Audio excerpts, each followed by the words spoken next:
السلام علیکم ورحمۃ اللہ وبرکاتہ۔ شوہر کے قانونی حقوق کا سبق چل رہا تھا، 7واں سبق، جس میں شوہر کا چوتھا قانونی حق بیان کیا جا رہا ہے۔ قانونی حق کا مطلب یہ ہے کہ اگر بیوی شوہر کا یہ حق پورا نہیں کرے گی تو شریعت کی نگاہ میں وہ نافرمان کہلائے گی، اور نافرمان بیوی کے لیے شوہر کی ذمہ داری ختم ہو جاتی ہے۔ اس کے گزارے کا، اس کے رہن سہن کا اور اس کے کھانے پینے کا کوئی ذمہ شوہر پر باقی نہیں رہتا ہے۔ چوتھا قانونی حق شوہر کا جو بیوی کے ذمہ ہے وہ یہ ہے کہ اگر شوہر دیندار ہے اور بیوی کے جان مال عزت کا اسے احساس اور خیال ہے، اور متدین اور قابل اعتماد شخص ہے شوہر، اور اپنے ساتھ وہ سفر پر لے جانا چاہ رہا ہے اور مہر بھی ادا کر چکا ہے۔ سفر پر لے جانے کا مطلب مثلا کمائی کے لیے اپنے ملک چھوڑ کر دوسرے ملک میں جانا چاہ رہا ہے، ایک صوبہ چھوڑ کر دوسرے صوبے میں جانا چاہ رہا ہے، ایک شہر چھوڑ کر دوسرے شہر میں جا کے زندگی بسر کرنا چاہ رہا ہے، جیسے یو پی سے ادھر جنوب میں آنا چاہ رہا ہے، یا ادھر تلنگانہ سے آندھرا جانا چاہ رہا ہے، یا تمل ناڈو سے کرناٹک آنا چاہ رہا ہے،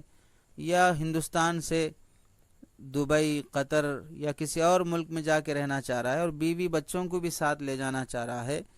تو اس صورت میں بیوی بلا وجہ اس کے ساتھ چلنے سے انکار نہیں کرے گی۔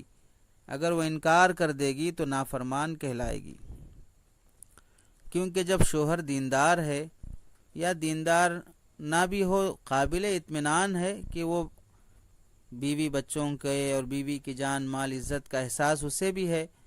اور ان کی خاطر ہی وہ ملک چھوڑنا چاہ رہا ہے، ان کی خاطر ہی وہ شہر چھوڑ کے اچھی کمائی کرنا چاہ رہا ہے، تو بلا وجہ کے بیوی یہ کہہ کر نہیں میں اپنے ماں باپ سے دور نہیں رہ سکتی، میں اپنے بھائی بہنوں سے دور نہیں رہ سکتی، میں ہر ہفتہ ہر دوسرے دن اپنے ماں باپ کو دیکھنا ہی چاہوں گی، میں کھچڑی کھٹا کھا لوں گی، میں چٹنی روٹی کھا لوں گی، لیکن میں دور نہیں جاؤں گی، جانا ہو تو تم کو جاؤ میں نہیں آؤں گی، اس طرح کہہ کر شوہر کے ساتھ چلنے سے انکار کرے گی تو پھر بیوی نافرمان کہلائے گی،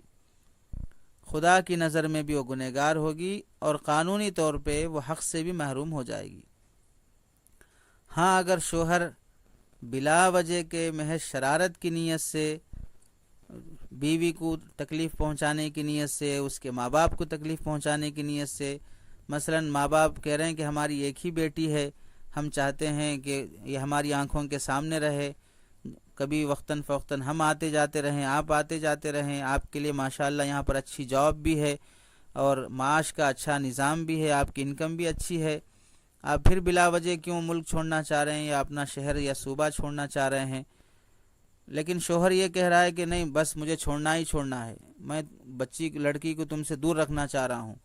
محض شرارت کی وجہ سے، ضد کی وجہ سے، یا اپنے سسرال کو نیچا دکھانے کی نیت سے،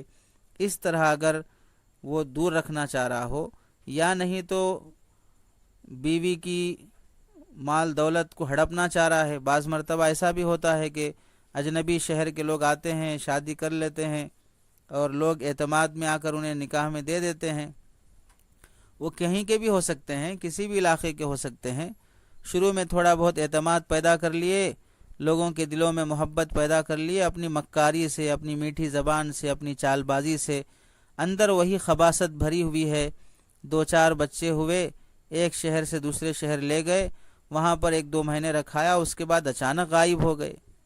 ایسے بھی کئی واقعات پیش آتے ہیں۔ کیسے ایسے غلیظ فطرت والوں کو کیسے دل مانتا ہے؟ ایک جانور بھی اپنے بچوں کو چھوڑ کے نہیں جاتا ہے۔ 4 بچے ہونے کے بعد بھی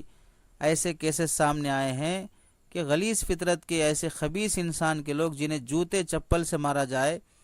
اور ایسے لوگوں کو کھلے بازار میں ننگا کر کے انہیں چمڑی ادھیر دی جائے تو بھی کوئی غلط بات نہیں ہوگی۔ جس میں شریعت کا واجب حق دیا گیا ہے، ایسے واجب حق کو چھوڑ کر محض ایک مسلمان ہونے کے باوجود اب ایک عورت کو تکلیف پہنچاتے ہوئے، معصوم بچوں کو زندگی میں ہی یتیم بناتے ہوئے چھوڑ کے چلے جانا، اور اس طرح ایک کے ساتھ نہیں، دو دو چار چار لڑکیوں کے ساتھ اس طرح کرنے کی بھی شکایتیں آئی ہیں۔ تو اگر کوئی شوہر ایسا بدتمیز، بد اخلاق، بد چلن اور ایسا خبیث فطرت والا ہے جو بیوی کو تنگ کرنے یا اس کے میکے کو نیچا دکھانے یا اس کا مال ہڑپ جانے یا کسی اور بری نیت سے وہ شوہر بیوی کو منتقل کرنا چاہ رہا ہے، دوسرے گاؤں دوسرے شہر لے جانا چاہ رہا ہے، اور عورت اس کی اس غلط نیت اور مکاری سے واقف ہے، اور وہ یہ کہہ رہی ہے کہ میں اپنے ماں باپ کا گھر یا گاؤں اور شہر چھوڑ کر نہیں آؤں گی، کمانا ہے، معاش کا مسئلہ ہے، آپ جاؤ کما کے آؤ، بیل کی طرح کماؤ اور سانڈ کی طرح جو کچھ کرنا ہے کرو اور میرا خرچہ برداشت کرو، اس طرح بیوی بھی کڑک جواب دے رہی ہے، تو یہ قانون کی نگاہ میں، شریعت کی نگاہ میں نافرمان نہیں کہلائے گی۔ اور اگر کسی مفتی صاحب کے پاس بھی یہ مسئلہ پیش آئے گا اور ان سے پوچھا جائے گا کہ میں اپنی بیوی کو ساتھ لے جانا چاہ رہا ہوں اور وہ آنے تیار نہیں ہے، اور بیوی کہہ رہی ہے کہ میں اپنے شوہر کی بدنیتی سے واقف ہوں، اس کی غلط حرکتوں کو میں اچھی طرح جانتی ہوں، یہ مجھے تکلیف دینے لے جا رہا ہے، تو مفتی صاحب بھی یہی فتویٰ دیں گے کہ شریعت کی نگاہ میں ایسے شخص کو اپنی بیوی کو ساتھ لے جانا جائز نہیں ہے، بلکہ وہ اپنے گھر میں یا اپنے گاؤں میں رہے گی جہاں پر اس کے ماں باپ بھائی بہنوں ہوں، جب بھی کوئی حالات آئیں تو وہ اسے سنبھال سکیں، اس کا ساتھ دے سکیں۔ البتہ اگر شوہر اچھا ہے، اچھی نیت والا ہے، مہر بھی دے چکا ہے، پھر بھی بیوی جانا نہیں چاہ رہی ہے، اس صورت میں بیوی گنہگار ہوگی۔ دونوں کی رعایت شریعت میں کی گئی ہے، نہ کسی کا نقصان ہو، نہ کوئی زیادہ اپنی مکاری اور چال بازی سے کسی کو تکلیف پہنچا سکے۔ یہ شوہر کا چوتھا قانونی حق تھا۔ شریعت کی نگاہ میں 4 حقوق شوہر کے قانونی ہیں۔ پہلا قانونی حق شوہر کے ساتھ ہم بستری اور صحبت، یہ شوہر کا قانونی حق ہے۔ دوسرا قانونی حق، شوہر کی اجازت کے بغیر گھر سے بیوی باہر نہیں جائے گی۔ تیسرا قانونی حق، شوہر جہاں پر رکھائے گا اس کے ذاتی یا کرائے کے مکان میں وہاں رہے گی۔ چوتھا قانونی حق ہے، دیندار اور قابل اطمینان شوہر نے جب مہر ادا کر دیا تو وہ اپنے ساتھ کہیں دوسرے ملک یا شہر ساتھ لے جانا چاہے، مال چرا کر حج پہ جا کے کہے گا کہ میرا چوری کا بھی حق معاف ہو گیا، اب میں جس سے چرایا ہوں اسے پیسہ نہیں دوں گا، اس واسطے کہ حج سے سارے گناہ معاف ہیں۔ بہن کی پراپرٹی مار